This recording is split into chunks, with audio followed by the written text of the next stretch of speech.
Hola y bienvenidos a una nueva exploración técnica con nivel Epsilon. Hola a todos, un placer estar aquí de nuevo. Hoy nos metemos de lleno en un tema crucial, para cualquiera que trabaje con aplicaciones en la nube: la velocidad. Sentimos a veces que nuestras aplicaciones en AWS podrían ir, no sé, un poquito más rápida. Es la pregunta del millón.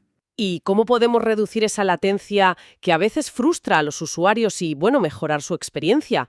Vamos a explorar a fondo las estrategias de caching en AWS.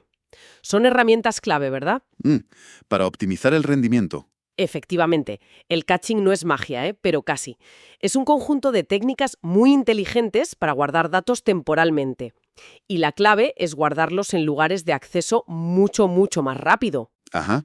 La idea central es, pues, muy simple. Si algo se pide a menudo, mejor tenerlo a mano. Así no tienes que ir a buscarlo lejos cada vez. Y esto, claro, alivia la carga de los sistemas principales como las bases de datos y acelera las respuestas. Muchísimo. Entendido. Y para guiarnos en esta exploración, nos basamos en un artículo súper detallado publicado en nuestro blog nivelepsilon.com. Allí se desgranan estos conceptos por escrito, con más ejemplos, detalles de configuración.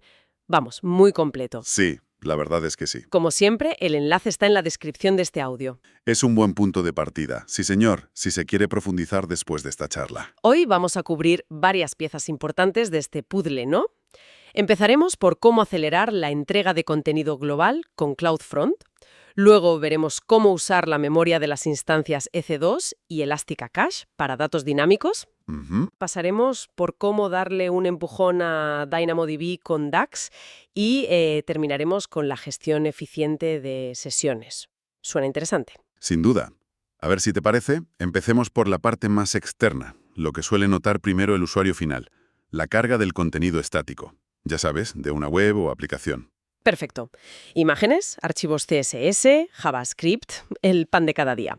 Si tenemos usuarios repartidos por el mundo, hacer que estos elementos lleguen rápido a todos puede ser un desafío. La distancia física importa, ¿verdad? Y mucho. Cada kilómetro que viajan los datos añade milisegundos de latencia. Puede parecer poco, pero se acumula. Vaya si se acumula. Y afecta directamente a la percepción de velocidad y a la experiencia general. Para eso existen las redes de entrega de contenido, o CDN, Content Delivery Network. Y en el mundo AWS, esa CDN es Amazon CloudFront. ¿Cómo funciona exactamente para resolver este problema de la distancia? Pues imagina una red global de servidores caché. AWS los llama Edge Locations, ubicaciones de borde. Tienen cientos de estos puntos estratégicamente situados por todo el planeta, mucho más cerca de los usuarios finales que nuestro servidor de origen, que podría estar, no sé, en Irlanda o en Virginia, por ejemplo. Entiendo. Entonces, en lugar de que una petición desde, pongamos, Tokio, tenga que viajar hasta un servidor en Europa, CloudFront interviene. Exacto. Almacena copias de nuestro contenido estático, imágenes, CSS, JS, en esas ubicaciones de borde cercanas a Tokio. Cuando un usuario de esa zona pide el contenido, ¡zas!, se le sirve directamente desde allí. La distancia se reduce drásticamente y con ella el tiempo de carga. tiene toda la lógica del mundo. ¿Y ponerlo en marcha? Es complicado. ¿Cómo se conecta esto con donde guardamos habitualmente esos archivos? Con S3, imagino. La configuración más común es de hecho bastante directa. Guardas tus archivos estáticos en un bucket de Amazon S3, Simple Storage Service, el servicio de almacenamiento de objetos de AWS. Y luego creas lo que se llama una distribución de CloudFront. Le indicas que su origen es ese bucket de S3. Vale. A partir de ahí, CloudFront se encarga de propagar automáticamente el contenido a sus ubicaciones de borde y de mantenerlo actualizado según las reglas que definas, claro. Por ejemplo, cuánto tiempo debe permanecer en caché, el famoso TTL. O sea que el beneficio principal es esa aceleración global para usuarios dispersos geográficamente. Y además, como esas peticiones se sirven desde el borde, también le quitamos carga a nuestro servidor de origen o a S3, ¿no? Exacto. Es una doble victoria, mejor experiencia para el usuario y menos carga en la infraestructura central. Hoy en día es casi un estándar para cualquier aplicación web con alcance global o simplemente con mucho contenido estático. Bien, CloudFront maneja de maravilla la entrega estática, minimizando la latencia desde el borde. Vale. Pero muchos cuellos de botella en las aplicaciones ocurren más cerca de la lógica central, ¿no? especialmente con datos dinámicos, los que cambian frecuentemente, resultados de búsquedas, info de perfiles, catálogos de productos. ¿Qué hacemos ahí? Ahí entramos en otro tipo de caching, el caching de datos de aplicación. Y la primera opción, la más sencilla conceptualmente, es implementar una caché directamente en la memoria de las instancias S2, Elastic Compute Cloud, que ejecutan nuestra aplicación. Te refieres a usar la RAM de la propia máquina virtual, donde corre el código, así, a pelo. Justo eso. La RAM es órdenes de magnitud más rápida que consultar una base de datos a través de la red, o incluso que leer de un disco local. La idea es guardar en esa RAM los datos que se consultan con frecuencia, o cuyo cálculo es costoso. ¿Podrías darnos un ejemplo práctico? Digamos, una aplicación hecha en Java, que es muy común. Claro. En Java, por ejemplo, existen librerías muy maduras como Guava Cache y Hcache o la más moderna Caffeine. Te permiten crear una caché dentro de la propia aplicación. Cuando la aplicación necesita un dato, primero mira en su caché local, en RAM. Si está ahí, lo que llamamos un cache hit, lo usa directamente, rapidísimo. Ajá. Si no está, un cache miss, pues va a buscarlo la fuente original, la base de datos, una API externa, lo que sea. Lo guarda en la caché local para la próxima vez y lo devuelve. Suena muy eficiente para reducir la carga a la base de datos y acelerar respuestas repetitivas, desde luego. Lo es, y puede implementarse con relativa facilidad dentro del código de la aplicación. Reduce latencia y, ojo, también coste, porque haces menos peticiones a la base de datos. Pero me imagino que esta simplicidad tiene alguna contrapartida. Antes mencionaste que era una primera aproximación. El gran pero viene ahora, ¿no? Correcto. Tiene dos limitaciones importantes. La primera es la volatilidad. Si la instancia EC2 se reinicia o se termina por un despliegue, un fallo o una acción de autoescalado, ¡puf!, toda la caché almacenada en su RAM se pierde. Hay que volver a calentarla desde cero. Entiendo, un fastidio. ¿Y la segunda limitación, cuál sería? Intuyo que tiene que ver con tener varias instancias. Si escalamos. Exactamente. Si escalamos horizontalmente y tenemos varias instancias de nuestra aplicación detrás de un balanceador de carga, cada instancia tendrá su propia caché local, independiente de las demás. Ah. Y esto tiene dos problemas. Primero, es ineficiente, porque podríamos estar guardando los mismos datos cacheados en la memoria de cada una de las instancias, gastando RAM tontamente. Claro. Y segundo, y esto es más grave, puede llevar a inconsistencias. Claro. Si un usuario interactúa con la instancia A que cachea un dato y en la siguiente petición le atiende la instancia B, esta no tendrá el dato cacheado por A. Podría incluso tener una versión obsoleta del mismo dato en su propia caché. Uf, eso suena mal. Necesitamos algo más centralizado y persistente, ¿no? Justo ahí es donde entra Amazon Elasticcache. Ah. Es la solución de AWS para una caché en memoria distribuida, gestionada y, muy importante, desacoplada de las instancias de aplicación. Se conectan a este clúster centralizado. Vale. Esto resuelve de golpe el problema de la inconsistencia y el uso ineficiente de memoria, ya que la caché es compartida. Además, al ser gestionado por AWS y desacoplado, sobrevive a los reinicios de las instancias de aplicación. AWS se encarga del mantenimiento, parches, monitorización. Te quita mucho trabajo. Y si no me equivoco, Elasticache ofrece dos sabores, ¿no? Dos motores de caché muy conocidos, Redis y Memcached. ¿Qué nos puedes contar de ellos? ¿Cuándo elegir uno u otro? Buena pregunta. Ambos son increíblemente rápidos, eso por delante, pero tienen filosofías y capacidades distintas. Memcached es el veterano, digamos. Está enfocado casi exclusivamente en ser un almacén de pares clave-valor distribuido y de altísimo rendimiento. Es multihilo por diseño, lo que históricamente le daba ventaja en entornos con muchísimas conexiones concurrentes. Aunque Redis ha mejorado mucho ahí también, ¿eh? Es más simple, eso sí, tanto en funcionalidades como en operación. O sea, velocidad pura para clave-valor. Simple y directo.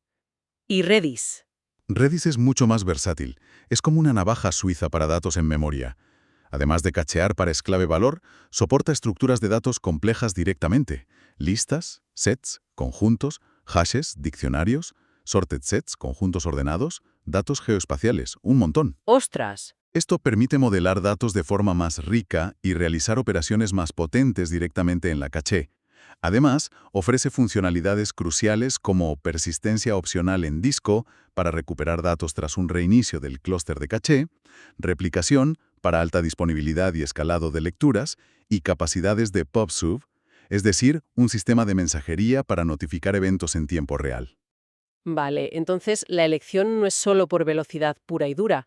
Redis parece ofrecer mucho más si necesitas algo más que un simple diccionario rápido o si la durabilidad y la alta disponibilidad son críticas para ti. Exacto. La decisión clave aquí suele ser, ¿anticipamos necesitar más que un simple almacén clave-valor en el futuro? ¿O la persistencia y la alta disponibilidad son importantes desde ya?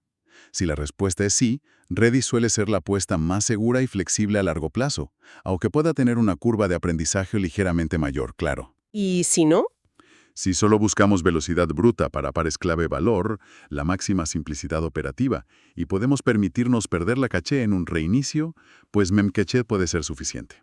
muy claro. Elasticache, con Redis o Memcache, nos da esa capa de caché compartida, robusta y escalable, desacoplada de la aplicación. Ya tenemos cubierta la entrega estática y la caché de aplicación general. Cambiemos de tercio y hablemos de bases de datos no SQL, específicamente de DynamoDB. Es fantástica por su escalabilidad, pero a veces incluso sus milisegundos de latencia no son suficientes. Hay escenarios más exigentes. Correcto. DynamoDB es rapidísimo, ¿eh? Hablamos de latencias de un solo dígito de milisegundo para operaciones clave-valor. Pero hay casos de uso, especialmente aplicaciones que hacen una cantidad masiva de lecturas por segundo, lo que se conoce como read heavy, donde se busca una respuesta casi instantánea, o donde el coste de esas lecturas a DynamoDB empieza a ser considerable. Y para esos escenarios de necesito leer esto ahora mismo y millones de veces, AWS tiene DynamoDB Accelerator, o DAX. El nombre ya sugiere velocidad, ¿eh? Y cumple lo que promete, vaya que sí. DAX es una caché en memoria, totalmente gestionada, diseñada específicamente como un escudo delante de DynamoDB. Es importante entender que solo para DynamoDB, no sirve para otras bases de datos. ¿Y cómo funciona? ¿Tengo que cambiar mucho mi aplicación para usarlo? ¿Reescribir media aplicación? Esa es una de sus grandes ventajas. Es, en gran medida, transparente para la aplicación. DAX expone un endpoint compatible con la API de DynamoDB. En lugar de que tu aplicación hable directamente con DynamoDB, la configuras para que hable con el endpoint del clúster DAX que has creado y asociado a tus tablas. Ah, vale. DAX intercepta las peticiones de lectura, getItem, query, scan. Si el dato está en su caché en memoria, lo devuelve al instante. ¡Pum! Si no está, va a DynamoDB, lo recupera, lo guarda en su caché para futuras peticiones y te lo devuelve. Y la diferencia de rendimiento debe ser notable, por decirlo suavemente. Espectacular. DAX puede reducir la latencia de lectura de milisegundos a microsegundos. Microsegundos.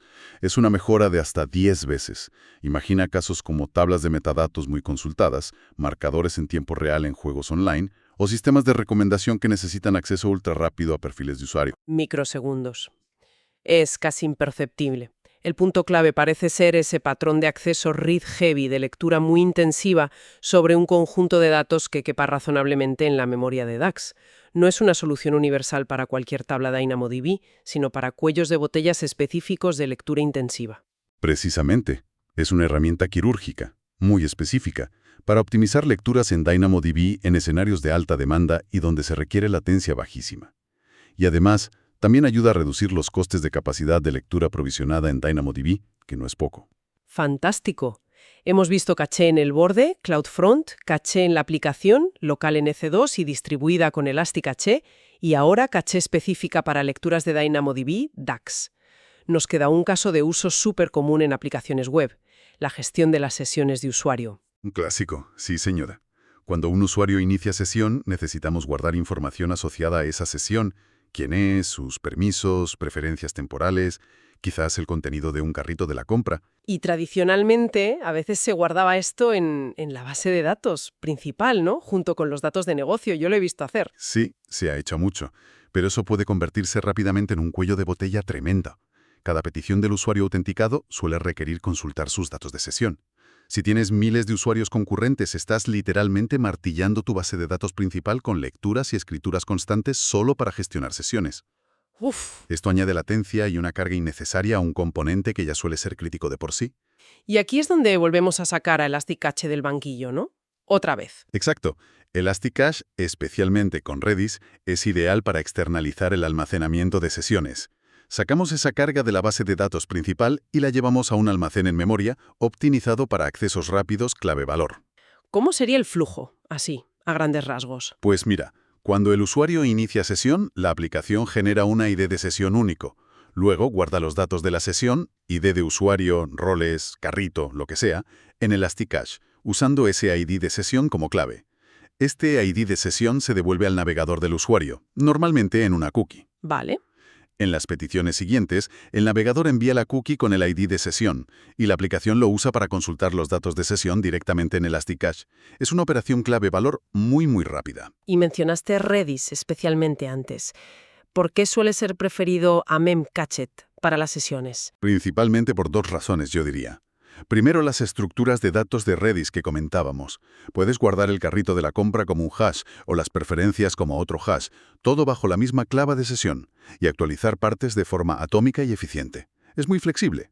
Ajá. Y segundo, la persistencia opcional y la replicación de Redis dan más resiliencia.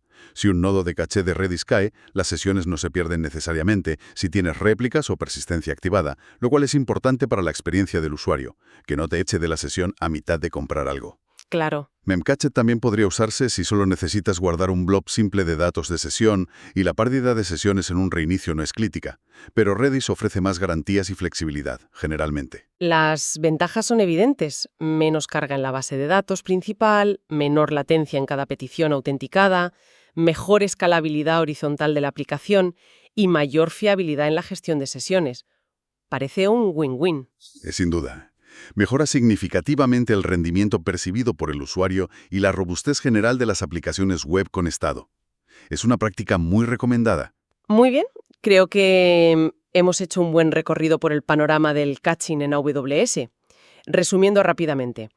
CloudFront para llevar el contenido estático al borde cerca del usuario global. ¿Eso es? Caché local en EC2 para ganancias rápidas pero volátiles y no compartidas.